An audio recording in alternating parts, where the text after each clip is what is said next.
Bismillahirrahmanirrahim. Hamdan wa syukron alhamdulillah asyhadu an la ilaha illallah wahdahu la syarikalah wa asyhadu anna Muhammadan abduhu wa rasuluhu alladzi la nabiyya ba'dah amma ba'du. Alhamdulillah sahabat semua, mudah-mudahan sehat selalu. Yakin sehat? Dan tentunya bahagia. Pada kesempatan ini kita masih bersama-sama dalam kegiatan podcast Scale Up, meningkatkan nilai takwa kita kepada Allah Subhanahu wa taala. Dan alhamdulillah pada kesempatan ini juga kita masih dibimbing, dibina oleh guru kita Ustadz Dudi Mutakin. Ustadz Damang, alhamdulillahirabbil alamin. Masih seger. Syukur atuh. Seger bisa saja. Alhamdulillah. Nah, sahabat semua, mungkin nanti di tengah perjalanan jika memang ada yang perlu dipertanyakan silahkan. Pada kesempatan ini kita akan bicara tentang mempersiapkan masa tua, yang nanti macam-macam, banyak cerita tentang jompo, panti jompo dan lain-lain. Nah, untuk itu sahabat, Ustadz, dalam kehidupan pada dasarnya kita hidup dari usia lahir, anak-anak, remaja, dewasa, tua, karakternya yang menurun menjadi seperti anak remaja lagi, anak-anak, bayi, hingga akhirnya meninggal. Nah, pada kondisi ini Ustadz, menurut pandangan Ustadz, pandangan secara hukum agama, apa yang perlu dipersiapkan? Karena tersadar banyak di kehidupan yang mungkin di kiri kanan kita, lingkungan kita, yang mana masuk ke usia tua itu justru bukan harusnya lebih dekat dengan Allah. Itu tidak sedikit Ustaz, tidak sedikit, tapi banyak juga yang memang serumah sakolot usia 40 50 sudah Allah peringatkan mungkin di usia itu, yang mana kita tahu bahkan sampai Allah sendiri mengajarkan doanya gitu ya saja di usia 40 itu usia puncak dalam kehidupan. Tetapi kenyataannya punten di usia-usia mungkin menuju pensiun, bukannya dekat dengan Allah, malah dia cari kegiatan-kegiatan lain, usaha-usaha lain. Alasannya sederhana, hanya ingin menghindari kepikunan. Padahal udah jelas jika ingin menghindari kepikunan, dekatlah dengan Allah dan lewat tilawah Quran kan gitu, kajian-kajian dan lain-lain. Ini malah menyibukkan urusan dunia lagi. Nah, saat menurut pandangan Ustadz kumaha kondisi si vintage, orang yang vintage ini, aduh vintage asa ya menuju tua saatnya. Menurut Ustadz kumaha? Vintage teh asa bukan bahasa kita ya, vintage teh bahasa mana mah. Tapi yang jelas begini, hidup itu hanya sekedar lahir, membetahkan diri, nunggu tua, mati. Ya. Hanya itu saja. Lahir itu hanya 4 episode segar. Nah, dalam rangka membetahkan diri kita sendiri, tentu kita harus siapkan jangan sampai betah teuing. Ya. Jadi bahaya. Jadi kesannya ini bahasannya Ustadz tentang orang tua, kesannya hanya orang tua saja yang meninggal, padahal kan itu rek mararaot itu teh. Iya. Ya. Yang muda-muda di sini insya Allah lah maut lah. Tong panjang teuing daripada kita nanti tidak ngerti, dianggap batur bahasa semut, semua udah ngerti orang, nah kan itu bahaya. Jadi bagusnya sih kita siapkan. Mendekatkan diri kepada Allah bukan urusan orang tua, tapi urusan kita semua. Masing-masing. Semua yang muda, yang tua, orokene, bayi, balita, semua harus dikenalkan kepada Allah, bukan hanya urusan orang tua. Kan ada bahasa seperti ini. Geus kolot ulin kene. emang anak muda boleh gitu main kayak gitu? Udah sama meureun waktunya meninggal, bener tuh? Kan tetap akan meninggal. Tapi kan kita perlu cari nafkah di masa di masa muda kan masanya. Kalau saya begini, masa muda, ada masa belajar. Masa yang berapi-api. Hanya api-api bener, api-api kasep gitu tah. Api-api gagah. Masa belajar mulai dari masa meniru dulu, anak-anak kecil ya, anak balita lah. menilu dulu. Nanti dari sudah 5 tahun ke atas masa belajar, dia sekolah terus sampai doktoral, sampai doktor. Nanti setelah itu masa memberi manfaat. Ya. Nah, masa memberi manfaat. Baru nanti pada masa sesudah itu adalah masa di mana kita harus berjuang mendekatkan diri pada Allah. Tapi di semua masa ini, sebut saja masa balita, tetap harus didekatkan dengan Allah. Masa belajar juga tetap harus dikenalkan dengan Allah. Terus masa bermanfaat juga harus bermanfaat karena Allah. Kemudian masa tua ya sudah pol, menikmati apa yang sudah dia tanam dari sejak masa balita, seperti itu. Nah, jadi jangan sampai ada pikiran orang tua, hayo gitu kan. Yang harus masuk panti jompo itu bukan hanya orang tua, tapi orang-orang yang salah gaul itu juga harusnya masuk panti jompo, meh bener gitu kan, meh ngurus gitu kan. Jadi jangan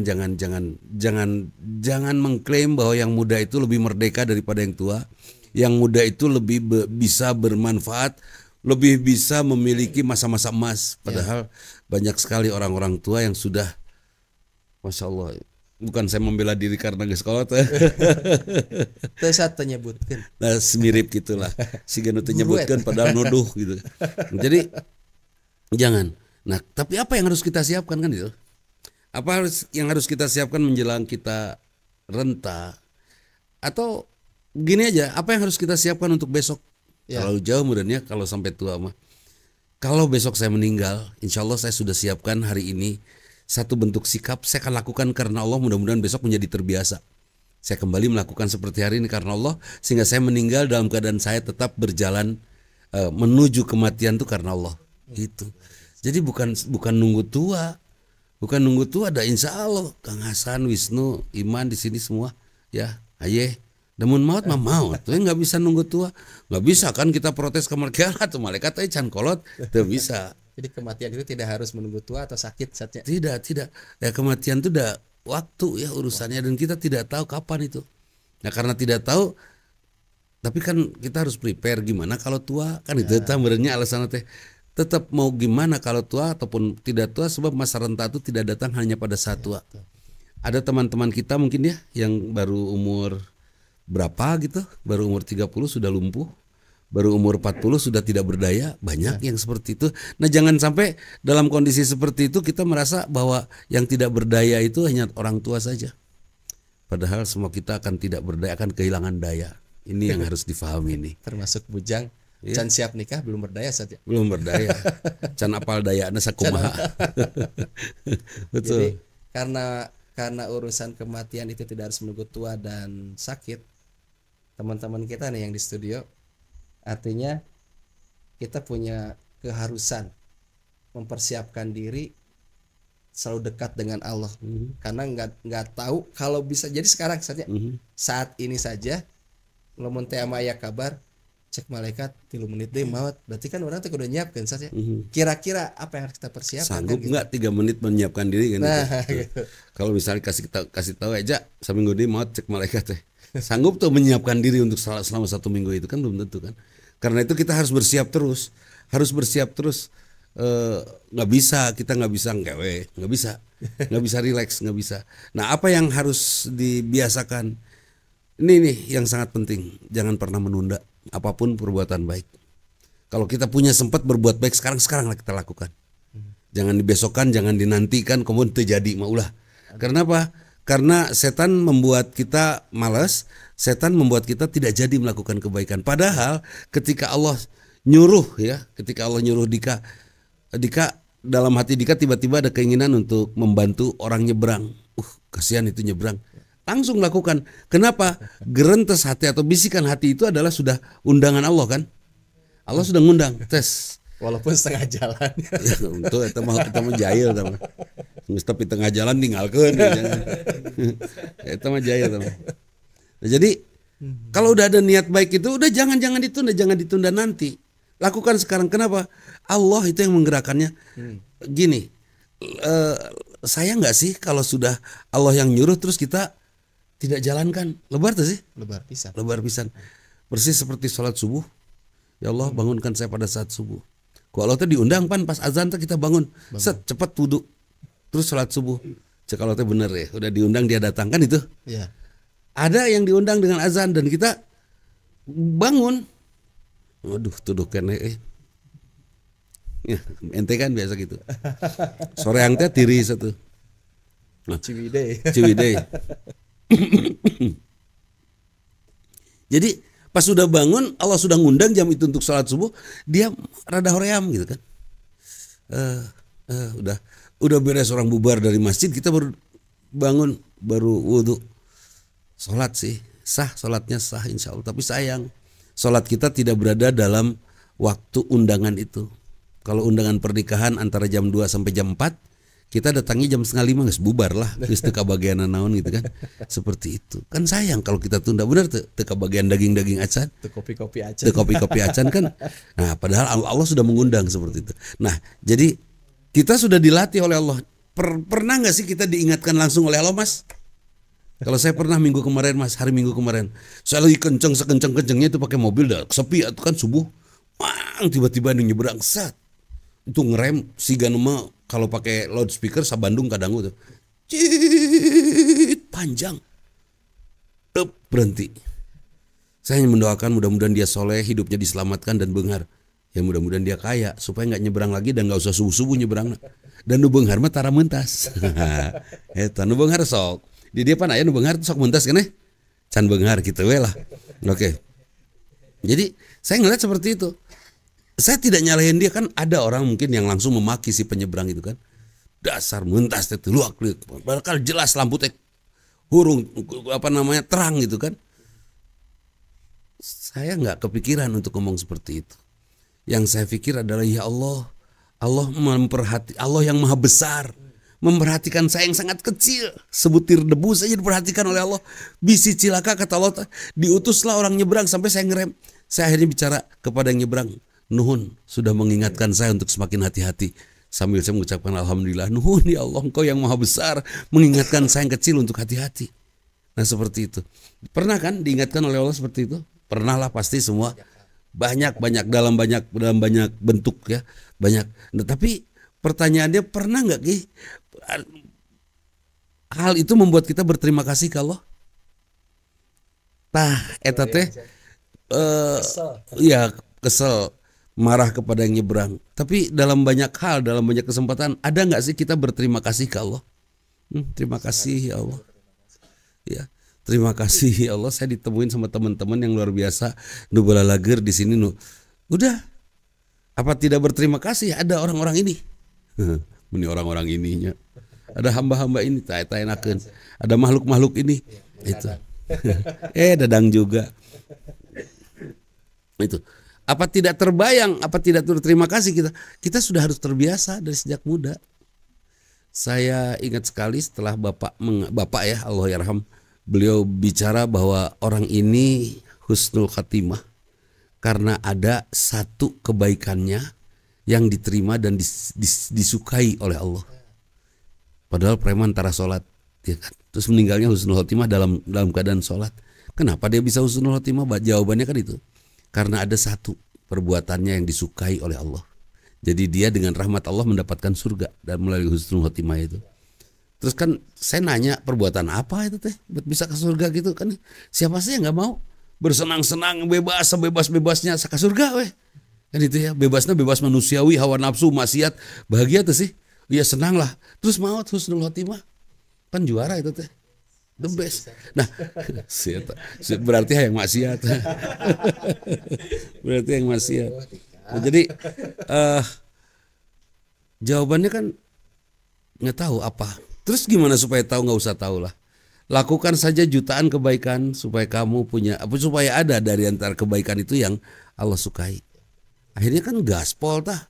Saya melakukan apapun yang kira-kira Allah suka, tidak peduli dengan finansial, pokoknya ayah pakai gitu kan. Nggak ada istilah ayah simpen heula, ente pakai we. Karena siapa tahu uang 1.000 rupiah yang di kantong saya ini yang membuat Allah sayang kalau ini dimanfaatkan baik. Kan ada orang 1.000 tabungkan 2.000, 3.000, 5.000, 10.000, terus udah 10 juta kayak belum, terus udah gitu teh kahuruan beak sedih pisan teu manfaat. Tapi siapa tahu kalau saya langsung segera ini ada 1.000 ini buat apa ya? Oh, kita lakukan kebaikan dengan uang 1.000 itu. Siapa tahu uang itu yang membuat kita masuk surga. Iya kan? Nah, biasakan seperti itu sehingga pada masa tua nanti kita sudah terbiasa. Saya punya teman, bapaknya sudah renta, aslina kolot pisan wan, asli teman.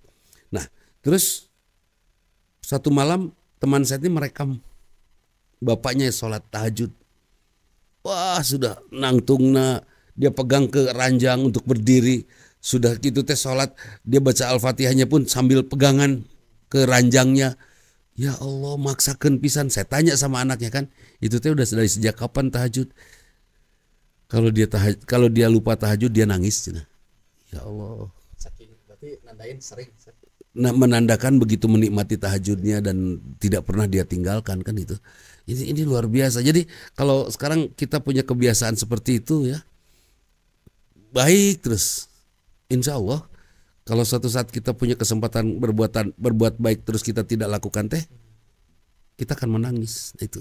Nah ini jadi titip ya, jangan hanya nuduh orang tua saja yang akan menderita, kalian pun akan mengalaminya. Oke, asa. Tapi memang Ustaz, ini berkaitan dengan masa tua dalam arti begini Ustaznya. Ada dilema buat kita, mungkin sempat terpikir saat ini bicara tentang panti jompo itu sendiri.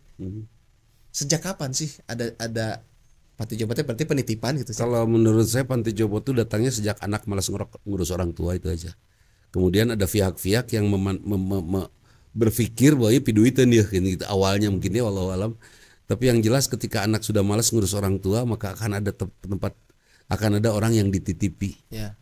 Terus udah gitu ternyata setelah seorang anak menitipkan orang tuanya ke seseorang, saat nitip ya pun bapak pangrawatkeunnya abdi nuju sibuk mah enggak. Ya. Setelah dititipkan gitu terus sayanya meninggal, yang menitipkan itu dititipkan ke saya. Kan ketemuan buntut ucing seperti itu. Kebetulan saya turunan ucing gitu kan. Jadi ketemuan buntut ucing seperti itu. Nah, jadi terus saja ini kan manusia teh teu kaup aya piduiteun pan nya. Apapun ibadah bisa, bencana alam aja bisa jadi arena bisnis atau bener tuh. Orang menderita dijadikan arena bisnis kan jahat. Nah, itu manusia. Tapi kalau pakai konsep Islam enggak, bahwa saya yakin tidak akan ada panti jompo, tapi akhirnya ormas-ormas Islam harus bikin. Ya, lembaga-lembaga Islam harus bikin panti jompo itu bisi ada orang tua yang terlantar. Ya kan? Nah, kita tahu. Nah, sekarang pertanyaannya tadi. Kenapa ada orang tua yang terlantar? Ya. Berdasarkan informasi saja viral sekarang yang muncul terakhir dah tentang kejadian itu, orang tua sampai terlantar, bahkan mau bukan dititipkan itu mah sempat dilepaskan di mana gitu, Tinggalkan karena memang dia nggak bisa apa-apa, diam aja di situ. Tahu-tahu karena memang dia masih bicara, masih bisa komunikasi dengan baik, rumah saya di sini ada kendai keluarga orang yang menemukan ke anak itu. Kenapa dibawa ke sini? Saya sudah nggak bisa ngurusnya. Dia udah lumpuh, digogoreng eta seorang bapak gitu sama anaknya. Walaupun dia mengakui memang dilihat posisi keadaan rumahnya, kita hidup miskin. Makan aja ada, makan nggak makan. Sekarang orang tua saya bingung ini. Saya harus ya iyalah, ada makan nggak ada masa makan. Ya itu. Jadi sulit untuk kehidupan sehari-hari aja sampai si orang tua terusnya begitu. Akhirnya ditemukan. Nah, kenapa itu terjadi? Kenapa ada anak yang seperti itu? Bisa jadi kemalasan, terus rasa malas, rasa tidak mampu, merasa tidak mampu, dan masih banyak urusan teh. Dia masih ingin merasakan hidup tanpa, sudah tidak ada orang tua gitunya, ingin enak. Sehingga lamun eueuh kolot mah nu tadina biasa keluar 100.000 ayeuna mah awet 100.000 teh gitu, dan masih bisa menikmati masa-masa bermain, membahagiakan anaknya, dirinya, suaminya kalau perempuan, sebaliknya kalau istrinya kalau suami. Dan masih banyak lagi Ustaz. Kalau saya mah yang kayak gitu teh terjadi sahabat semua. Di sini ya diwaspadai oleh kita semua. Diwaspadai oleh kita semua. Kita tua nanti akan digituin nggak sih sama anak? Kan itu pertanyaan besar itu. Yeah. Bakal dimales-malesin nggak sama anak seperti itu? Yeah. Ini titip ya, kalau kalian punya anak nanti jangan pernah malas ngurus anak. Semuanya kalau perlu waktu kita untuk anak eta macut. Bukan buat nyari duit, bukan, duit mah datang insya Allah. Kira-kira duit bisa membuat kita jauh dari anak, tinggalkan duit. Mending ngejar uang yang jauh atau dengan meninggalkan anak atau bersama anak dengan uang pas-pasan. Saya lebih memilih bersama anak. Kenapa bersama anak? Karena anak kita yang akan menjadi tempat kita menitipkan diri. Berarti kenapa orang tua begitu? Karena mungkin pola didik. Nggak marah nggak orang tuanya kan bisa ngomong. Ya. Terus dibalikin lagi, marah nggak orang tua ke anaknya? Harusnya marah. Tapi enggak kan? Enggak. Kunaon dia memaklumi diri kurang baheula sebudak kita tinggal pernah dipicen di walungan ngan dibawa ku ikan hiu. Diselamatkan ku putri duyung, dibawa di kaimah pan urang teh rudet. Kejadian akan berulang. Ya. Jangan berpikir bahwa kalian akan terbebas dari apa?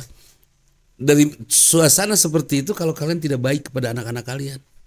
Saya memilih nih sahabat di Instagramku yang tercinta.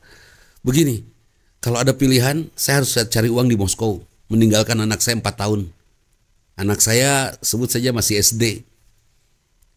Kalau saya tidak pergi ke Moskow, saya akan hanya punya uang setengah juta aja, 500.000 aja per bulan. Tapi insya Allah bisa makan. Kemudian teman nanya, jadi pilih ke Moskow yang gajinya 200 juta atau pilih sama anak-anak di Moskow 5 tahun? Pilih mana? Jadi itu 200 juta sebulan. Pilih di sini, Ustaz. Serius. Asli. Eta. Ente mah ada can boga budak ka ditu. Kalau iya. Tidak bisa karena nggak boleh bawa anak pergi ke Moskow. Di sana digaji 200 juta rupiah 1 bulan. Di sana sudah ada fasilitas istri dan anak-anak barunya. Untung. Itu. Jadi banyak orang lebih memilih pergi jauh, meninggalkan keluarga, khususnya anak ya. Tunggu pada saatnya nanti anak tidak memiliki kedekatan rohani dengan orang tuanya dan pasti orang tuanya akan ditinggal-tinggal oleh anaknya. Dan itu saat yang paling menyakitkan. Sekarang mah anak ditinggal-tinggal sama orang tua masih bisa main. Nah, anak ketika kita meninggalkan kita ketika kita sudah tidak bisa apa-apa. Terus kata anak teh, "Pah, tong kemana-mananya? Sangu udah ada, semua sudah ada, aku sudah siapkan semuanya. Sok papa tinggal kan jalan lah pakai kursi roda, insya Allah gampang semuanya. Saya mau pergi 2 minggu. Berijeng di imah eta teh juri kungkul kira-kira kumaha ngagorowokna sok." Ya sebutlah orangnya keeng gitu ya. Keeng. Tidak, saya kalau ada jurig ini saya sampaikan, kalau ada hantu di rumah saya datang gejlik datang di depan saya, yang pertama saya tanya KTP. Iya, di mana? KTP tuh kalau tidak ada kayak Pak RT. Sugan di Pak RT pinuh ku jurig kan itunya. Udah. Pan Pak RT nangis maut ku urang cek si jurig teh pokoknya salah-salah. Pan Pak RT na Ustaz. Eta matak gak mau jadi RT teh eta sin diriung jurig. Nah itu, sok bayang tuh di tengah keeng. Oke, tidak ada jurig, tiba-tiba di parate golotrak ada khawatir maling masuk ya. Kira-kira mau teriak sama siapa dia di tengah renta di kesendirian dia coba. Nah, itu teh harus difikirkan itu teh. Ya, banyak ya kejadian viral juga saatnya. 2 orang tua ibu bapak ditinggal dalam rumah, anaknya pergi dalam kurun waktu yang cukup lama juga, tahu kenapa nggak keluar cek tetangga teh dan bararau gitu ya. Tiba-tiba bararau gitu dibuka teh ternyata sudah pada meninggal. Nah seperti itu, ngeri. Itu mungkin sama seperti mereka saat muda dulu meninggalkan anak-anak, 2 anak adik kakak di rumah. Jangan kemana-mana ya, kata orang tua ke anaknya, jangan kemana-mana, mama mau cari uang dulu ya, papa juga bereng taringgalkeun weh. Barudak teh untung kompak, tidak ada masalah kan, tidak kebakaran, tidak apa, udah kompak barudak. Tapi tetap suatu saat dia akan memberikan perlakuan yang sama. Bukan anaknya yang berniat untuk berbuat buruk, tapi orang tuanya menanam pohon yang buruk sehingga memetik buah yang buruk seperti itu. Kalau kejadiannya gini Ustaz gimana? Siga dika lah can nikah terus tiba-tiba ditakdirkan menikah ya qadarullah nikah weh. Dan ternyata seurkeun dika ngaminkeun besok sigana tiba-tiba si pasangan Nah, pasangan teh mereka sudah sah menikah, si pasangannya Nggak apa-apa. nggak mau ada orang tua. Tapi buat sebuah keputusan, kita ke panti jompoin yuk. Kira-kira saat ini pandangan Kalau saya itu orang tua saya yang dilarang oleh istri saya anak ibu bapak saya. Kamu bukan anak saya, bukan anak ibu bapak saya. Kamu pulang. Kalau itu bukan rumah saya pulang. Udah. catat. Dan saya yang kalau sudah nikah yang kita bela pasangan atau orang tua sih? Orang tua. Yang harusnya membuat orang kita ke tua. surga itu orang tua atau pasangan? Orang tua lah. Kalau ada laki-laki begitu kepada istrinya, nggak boleh ibu bawa orang tuanya ke sini. Aku nggak mau repot. Wah, itu lalakinya kudu diketepel di kejauhan bisa kepanggih. Betul. Ini ada ketika deketan menyingcat itu. Sebaliknya Ustaz. Kalau Orang tua perempuan, si istri. iya kalau Suaminya yang perintah. tetap harus. Kalau saya istrinya, saya akan pilih ibu saya. Kalau memang sudah sesadis itu jahat sekali itu. Wahai laki-laki di muka bumi, jangan bersikap jahat seperti itu. Istri kamu itu, dengerin, dibesarkan, dilahirkan oleh pertaruhan ibu, ngerti tuh? Ya kan? Pertaruhan nyawa ibu, terus dibesarkan dengan banyak sekali pengorbanan ibu, bahkan ibu tidak sempat jajan untuk jajan anak perempuannya, yang sekarang jadi istri kamu. Terus sama kamu pisahkan istri kamu dengan ibunya. Sama, Dengarkan, hai para suami. jangankan di surga tempat buat kalian tidak ada, di neraka pun tidak ada sigana teh. Teuing ka mana di piceuna teh? Teuing ka mana? Oh kabayang di neraka. Oh rudet pisan kabayang teh. Geus juri ge moal maturan. Ya malaikat moal deukeut juri ge najis kepada laki-laki seperti itu aslina. Cek setan teh saya sendiri masih baik ke orang tua saya dari mana? Kan gitu. Bener tuh. Oh, juri ge kagogodeg atuh. Kamari aya seminar juri kenapa manusia meninggalkan orang tuanya, itu juri kita. Cek juri kita semua tidak pernah ikut mengganggu manusia untuk itu. Kan itu. Dan nggak ada tuh. Asa tuh pantas kalau ada seperti itu, waduh, eta lalaki sombongnya keterlaluan. Dengan semerawat di nukaran itu teh. Itu sombongnya. Saya bisa pastikan, ya terserah ya. Mungkin nanti dia akan mendapatkan perlakuan yang sama dari anak-anaknya. Dan saya berharap mendapatkan perlakuan yang sama atau lebih kejam dari anak-anaknya. Kalau dia sudah begitu kejam kepada nenek anaknya dari ibunya. Atau kakek anaknya dari ibunya. Itu. Jadi harus akrab lah. Sayang lah ke orang tua. Terus nahan rugina sih. Sekarang gini. Kalau saya punya penghasilan 1 juta. Ada ibu bapak saya, ada istri saya, ada anak saya. Gara-gara ada ibu bapak saya 1 juta jadi kurang kan? Ya. Apa yang harus dilakukan? Bukan. Meminta kepada Allah, ya Allah, Engkau titipkan ibu bapak kami di sini. Saya berterima kasih, saya mencintai mereka. Berikan pada saya rezekinya ya Allah. Simpan di mana we lah, pokoknya gejelik we gitu. Kayak mau ke panto, aya duit, mau ke panto aya duit, kan hebat teh. Nikmat pisan. Kalau ada begitu luar biasa. Dekeung, uang sudah tidak berharganya kalau sudah begitu. Dan berharganya uang tuh ketika dicari terus dapat itu juara dunia itu betul Si uang tehnya Betul. dari Tuhan. Secara hukum, pandangan hukum, jika artinya gini, ada kesepakatan antara anak dengan orang tua. Biasanya bapak mah, mama mah, lihatkan udah dia. Kami punya biaya sendiri, kita bisa urus sendiri. Yang penting antar kami ke sini. Secara hukum kemasa? Mau tuh mah kalau tidak haram makruh lah ya. Saya pernah bicara itu sama anak-anak saya. Kalau bapak renta nanti, titip bapak di panti jompo. Tapi tolong tengok bapak setiap minggu. Dan titip di panti jompo, omat, kamar bapak harus deket asrama putri. Asrama putri kan ini dong. Sok sudon we. Saya tetap kamar saya di asrama putri, deket asrama putri, tetap ini. Mang Andi masuk sudon. Gitu. Jadi ada hal yang memang harus harus difahami oleh kita.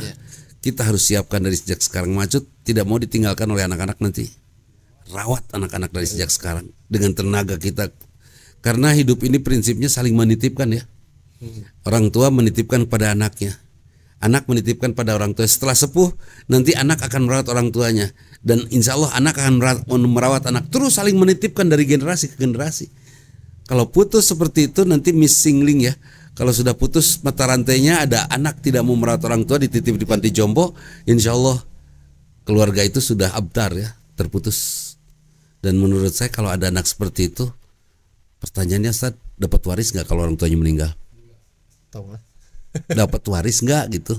Ya dapat secara nasab saja. Secara nasab dia dapat, kabayang tuh. Terus saya melakukan itu untuk orang tua saya. Orang tua saya meninggal, padahal saya sudah buang orang tua saya di panti jompo, atau saya titipkan di panti jompo karena saya tidak berani, tidak bisa merawatnya. Ya. Terus malu nggak sih saya dapat warisannya? Seharusnya malu. Lebih. Tak. Ngeri pisan. Itu mandi macam-macam lah kakolot mah. Nah itu. Ente kan ada bentuk bendara. Seumur pun biangnya 96 tahun, kalau anaknya hanya satu, saya capek mungkin ngurusnya, dan saya tidak sempat berbuat kan. Hayo yang ngurus satu orang kan itu. Akhirnya dengan kekayaan yang luar biasa dari orang tua saya titipkan, kemudian biayanya dari kekayaan yang itu banyak. Justru nu ditaritipkan di panti jompo itu nu balalenghar, mandi nu balalenghar, dan nu miskin mah geus mararawat. Artinya bukan mararawat, artinya ada kedekatannya lebih baik yang miskin itu daripada mereka yang kaya gitu loh. Ya. Kau udah saling maklum ya, orang tua tidak dapat makan dari anaknya, maklum udah teboga gitu kan, seperti itu. Jadi ada warisan itu besar. Seta. Warisan. Nah, walaupun ada kesepakatan lewat tadi caranya, jika memang harta si orang tua cukup untuk bisa mengcover kehidupan mereka juga di panti jompo, nggak apa-apa Ustaz kan ya? Menurut saya mah tetapnya haram. Daripada dititip anak nitip orang tua ke panti jompo, lebih baik ngundang yang ngasuh ya, ngundang yang ngurus suster. Kalau saya milih lah susterna. Saya milih suster naon? Jajarkan paton. Bukan suster Maria. Makanya saya nyebutnya perawat. Bukan suster Maria. Jadi saya mintanya perawat. Nanti anak saya memberikan calon. Yang mana Pak? Oh, seleksi atuh. Jadi X Factor teh. Coba nyanyi, dan paling bagus ya, beres. Yang ini eliminasi. Udah nyanyi, coba nari, yang bagus cicing, yang lain eliminasi. Terus saya satu-satu nupikeun ka hiji depan lucuna, udah saya maulah dirawat. Eta. jago salto. Itu.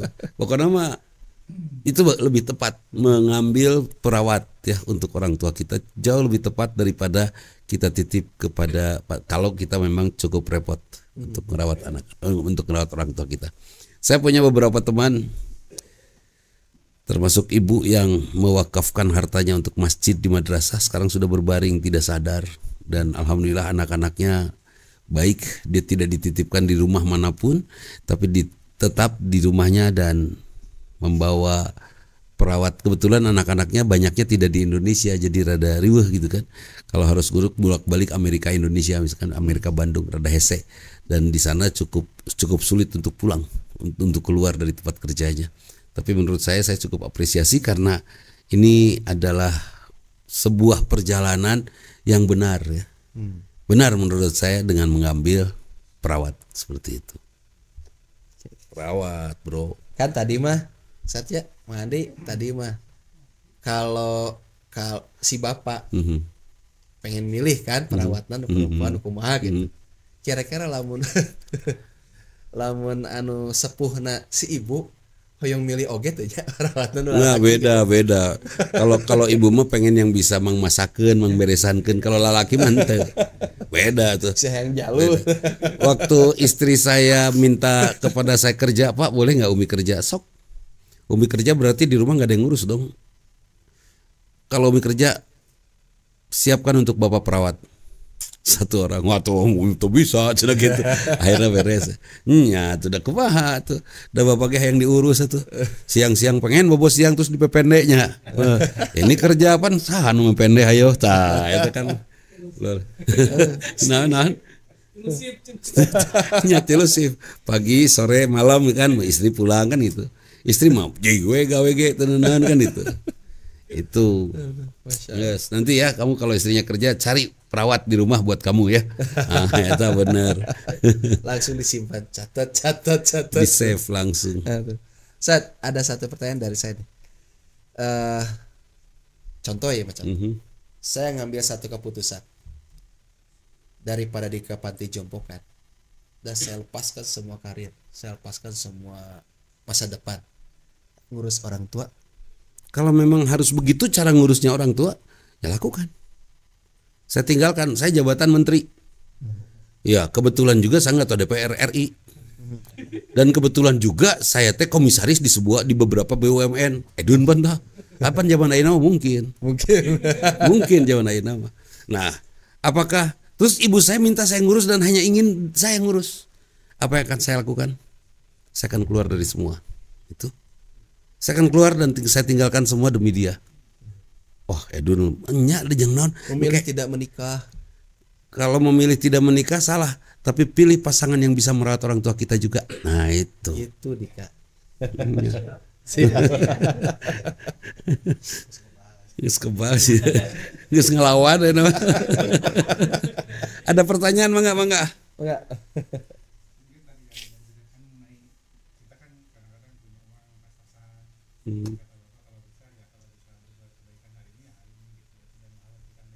Tuh.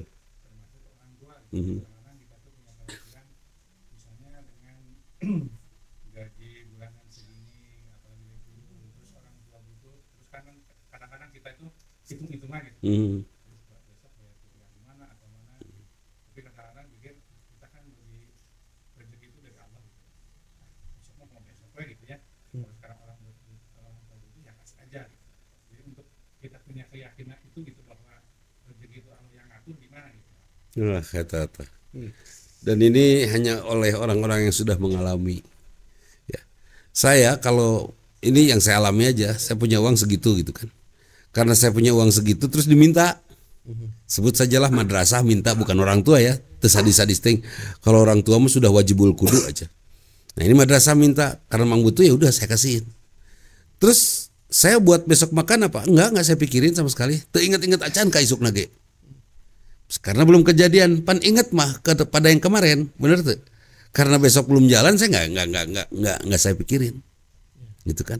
Jadi lakukan saja kebaikan. Terus gimana untuk punya keyakinan seperti itu? Coba lah, saya yakin kalau belum dicoba. Kan hatta zurtumul maqabir, sampai kita masuk ke kubur baru kita tahu betapa ruginya kita yang mengumpul jamaah malau adada, yang mengumpulkan harta dan menghitung-hitungnya rugi pisan. Kapan terasanya rugi? Setelah dikubur, setelah hatta zurtumul maqabir kala saya alamun, summa kala saya alamun. Kamu akan tahu, sungguh kamu akan sangat tahu. Makanya pantas orang yang sudah dicabut nyawanya pengen sebentar saja kembali. Ya, yang jelas kalau dalam ayat itu ya, buat kita yang hitung-hitungan tentang harta, apalagi urusannya dengan orang tua, anak, teman, saudara. Aduh, kayak ada teman nih butuh modal hari orang ayam, kenapa tidak kan itu ya? Kira-kira pantas kita kasih, udah kasih. Jangan dipinjemin gitu kan? Nggak aya. Udah kasih. Terus besoknya gimana untuk makan besok? Saya tidak pernah memikirkan besok itu aja. Karena apa? Ternyata siksa bagi mereka yang humazatil lumazah itu, yang jamaah malau adada, yang mengumpulkan harta dan menghitung-hitungnya itu, siksanya itu apa? Hatta tatali'u 'alal afidah. Siksanya itu ada api dari hatinya yang membakar keluar. Sadis tuh.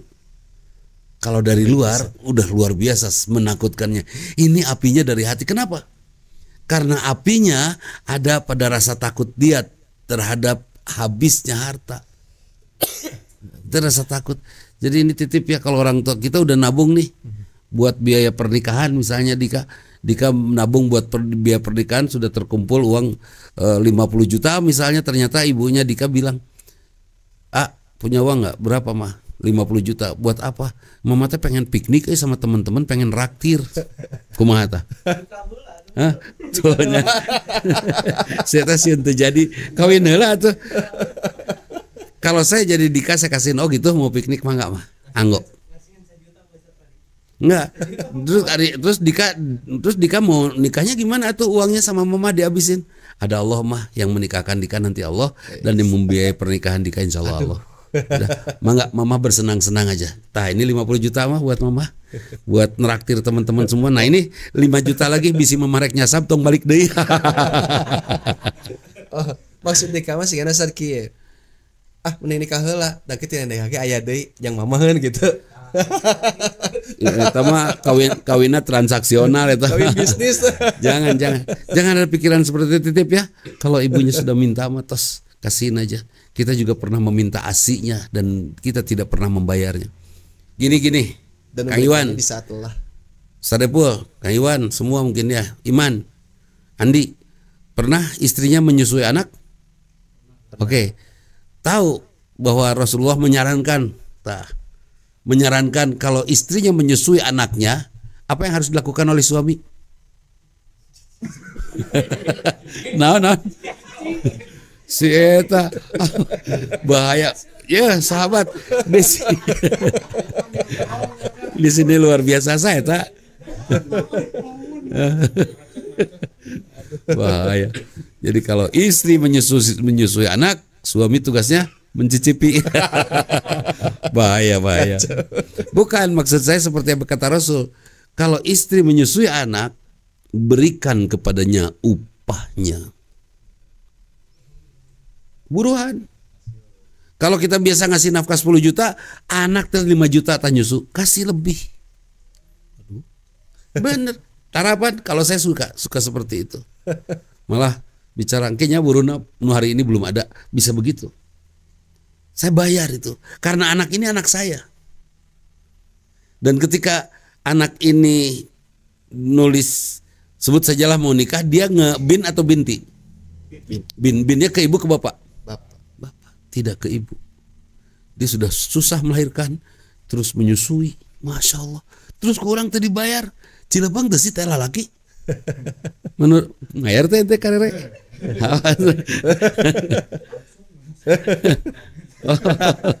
Jangan, harus bayar itu ke istri itu. Aslina. Ada perintahnya, Rasulullah memerintahkan seperti itu. Itu jadi kita sering lupa kondisi ini. Sehingga wajar kalau sekarang ini banyak anak meninggalkan bapaknya. Udah bapaknya tara mayar kai ibuna kan waktu diasih. Untung-untungnya kan si ganu nganyuk urang teh. Nya, nya cek ibuna teh meureun. Mun bapak mau moal mayar susuan sorangan. Kan gitu meureun. Mandi ti ayeuna urang berhitung. Pangitungkeun gitu. Budak hiji kadua kan. Sepakat itu. Saya setuju itu. Ada bapak-bapak yang setelah saya kasih tahu seperti itu, serius waktu itu saya lagi pegang hadisnya. Soalnya itu pas ditinggal, astagfirullahaladzim, rupanya dia ngitung. Itu tabungan dia yang begitu banyak, semua dikasihin ke istrinya. Teka bayar cenah. Kebetulan anaknya 13. Kebayang 20 genep tahun pan nyusuhan teh 20 genep tahun nyusuhan teh eureun-eureun. Mun satu kali nyusu asiknya itu sebut saja 50.000 sehari. Mun sehari 4 kali berarti 200. Kali 600 sekian hari. Ya, kali 600. Kali 23 tahun. Kebayang pan 13 anakna. 13 20 genep tahun. Kebayang. Akhirnya dikasihin semuanya sambil dia nangis minta maaf kepada istrinya. Dan memang Masya Allah ya tidak berapa lama si bapak tuh meninggal. Udah kecewa atau kudu mayar gede. Hai para suami IG live pulang-pulang ditagih. Nyata. Ditagih ke para istri. Istrinya pasti kalau ngelihat Instagram ini istrinya pasti nagih. Bu, nyatagih bu tak kepada suami yang belum bayar nafkah, belum bayar uang ASI. Astagfirullah. Gitu. Ya, Evi tagih. Ampun. Gitu. Luar biasa Sat. Sampai kadenya Sat ya. Iyalah. Kurang can KM. Baik, ada lagi? Jadi jangan hitung-hitungan mah enggak yang luar dulu. Luar. Enggak. Ini pakai mic sagrip. Iklan itu banyak. Salah. Buat batuk. Ini ada rakatur tuh. Salam warahmatullahi wabarakatuh.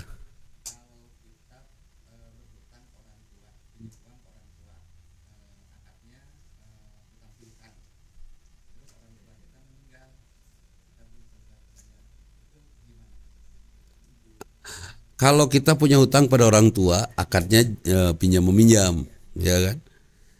Hutangnya cukup gede, sekitar 150 jutaan. Ya. Pas orang tua meninggal gimana? Surak pasti bebas. Tidak. Uang yang kita pinjam adalah uang orang tua yang ada di kita. Tentu ini akan menjadi hak ahli waris kita dan yang lainnya. Ya. Nanti misalnya ada 4 orang laki-laki, anak itu 4 orang laki-laki. Hutang saya 200 juta ke orang tua dan belum dibayar. Ya sudah, 50 juta milik kita, 150 bagikan kepada kakak adik kita. Itu waris. Ya iya tuh. Bahaya tuh dibayar. Makanya mending tong hutang lah, mending beunghar. Geus. Iya tanya. Eta bener. Carana Ustaz. Carana pengen kaya gampang kok. Satu saat ada teman saya berkata, saya aduh secara finansial lagi turun. Saya bilang, bukan harta kamu yang sedang hilang, tapi takwa kamu sedang turun. Karena itu Allah tidak memberikan ongkosnya. Kalau saya biasa jalan setiap hari Bandung Surabaya, Bandung Surabaya, Bandung Surabaya, kira-kira berapa saya dapat ongkos dari perusahaan? Sekian kan, cukup Bandung Surabaya. Tapi udah gitu saya tidak sampai Surabaya. Saya Bandung, Jogja, kadang-kadang Bandung, Semarang, Bandung, Garut. Kira-kira ongkosnya sama nggak dengan yang Surabaya? Beda. Kalau ibadah kita seperti itu, teruskan seperti itu. Kalau perlu tingkatkan, maka rezeki akan bertambah dari Allah Subhanahu Wa Taala. Tapi kalau biasa sholat tahajud, rawatib jalan, eureun rawatibna, tahajudna juga rada malas-malasan, saya yakin turun itu rezekinya. Dan signifikan ini hasil penelitian, saya mencoba kepada beberapa suami yang kebetulan curhat, sekalian saya lakukan riset ya, penelitian. Aduh, kacau sama istri, saya sedang musuhan. Ayah gitu kan? Oke. Akhirnya saya save nomornya. Setelah 3-4 hari harus damai atau nggak bisa, kayak gitu ya. Kira-kira ke penghasilan turun naik, turun aslina turun itu, turun ngetak. Udah daripada pasnya mending bahasa semut tegar itu kebalik. Iya, itu udah. Jangan sama istri mah jangan aneh-aneh, meskipun istri mungkin cilepeng sebut saja ya. Dia begitu bodoh, bahkan kalau memberikan usul saran kepada kita pun begitu teu hati pokoknya mah. Tetap aja sayangi dia. Rizki akan datang asli eta mah. Dan yang belum punya istri jelaslah rizki lain karunya pisan karena dia tidak akan dapat rizki. Iya, moal. Terus cek Allah teh jang buat apa saya kasih uang ke dia? Sementara dia sendiri tidak mau bertanggung jawab, tidak mau mengambil tanggung jawab untuk kan itu ya. Eta. Bener. Cek Dika bener. Dia sudah mulai insaf. Maju deh sigana tahunna. Oke, ada lagi? Tadi kan enggak ya.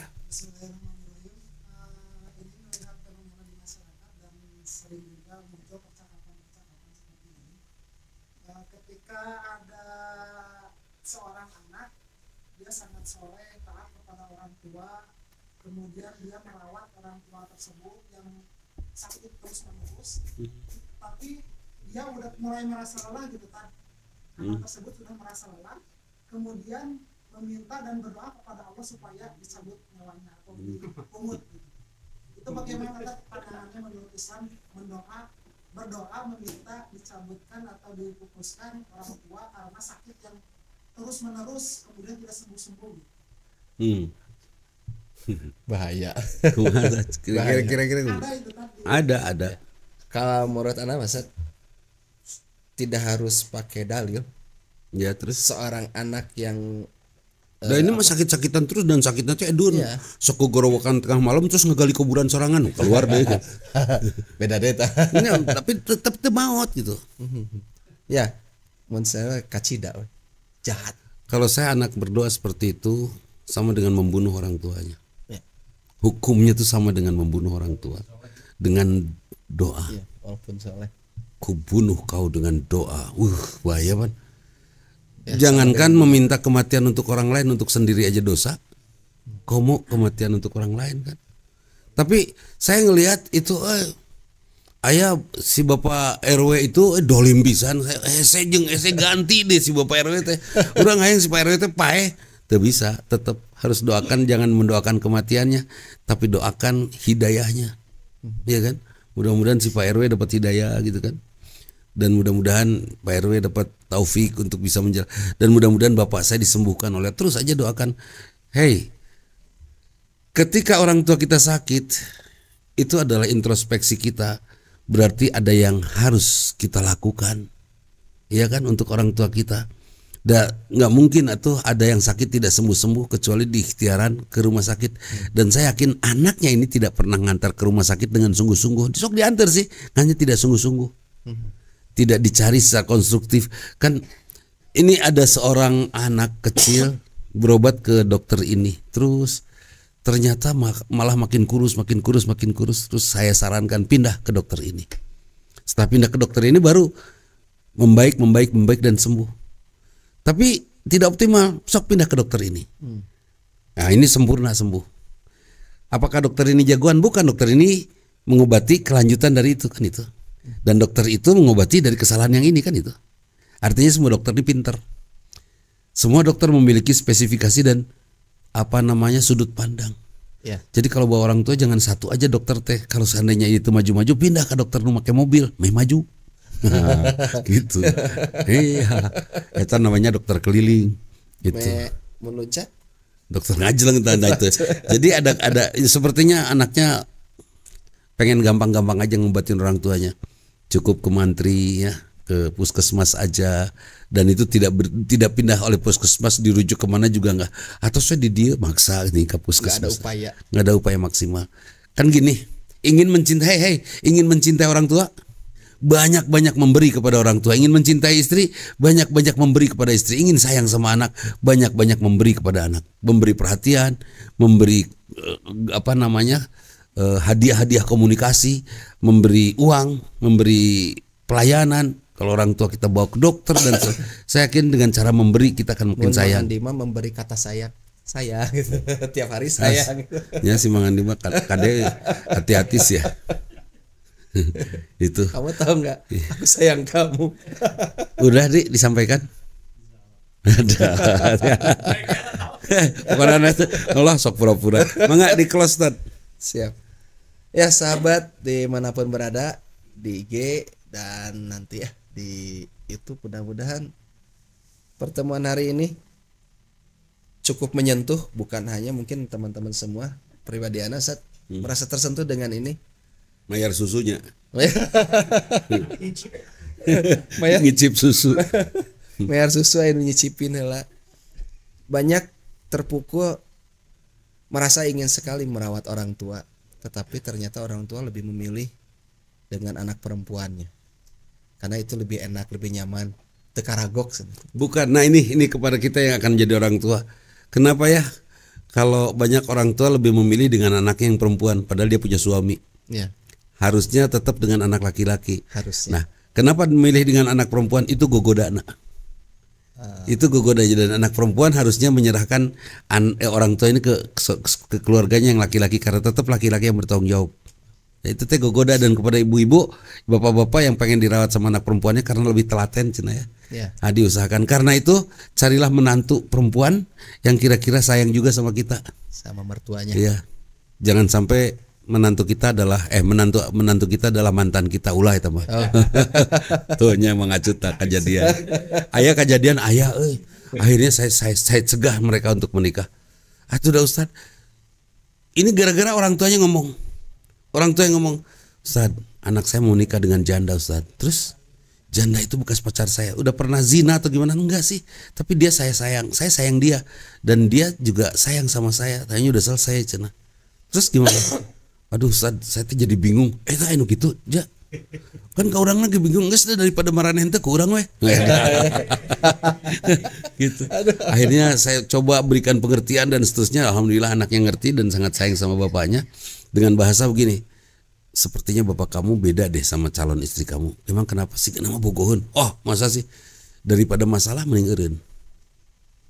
Dan si calon istrinya juga udah prepare, dia udah siap kalau diputusin gitu ya kan. Karena dia juga takut diterusin, tapi takut menjatuhkan si anak ini, calon suaminya. Akhirnya putus, selesai, beres aja seperti itu. Ya nu kitu tad kade tad. Apalagi punya anak laki-laki menakutkan kan. Ya. Oke, sahabat semua, sedikit saja mungkin beberapa kalimat. Ketika kita masih anak-anak dan saat ini akan menikah, maka pilihlah istri yang akan sayang pada orang tua kita juga. Buat bapak dan ibu yang sudah menjadi orang tua, kalau sudah terjadi saat ini merasa diterlantarkan oleh anak, mungkin kita perlu bercermin dulu, berkaca lagi bahwa bagaimana dulu kita.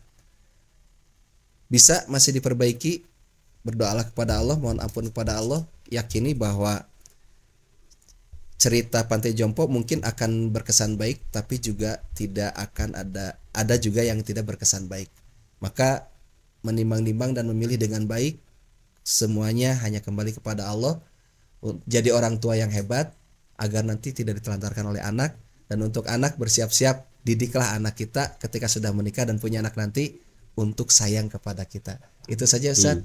Mudah-mudahan pokoknya jangan jadi orang tua yang psycho-nya. Sekoji mah ya itu balad orang. Toksik katanya, toksik. Ya. Itu mudah-mudahan berkah lah ya. Mohon maaf sahabat, Allah bersama kita. Luar biasa. Wassalamualaikum warahmatullahi wabarakatuh. Waalaikumsalam warahmatullahi wabarakatuh.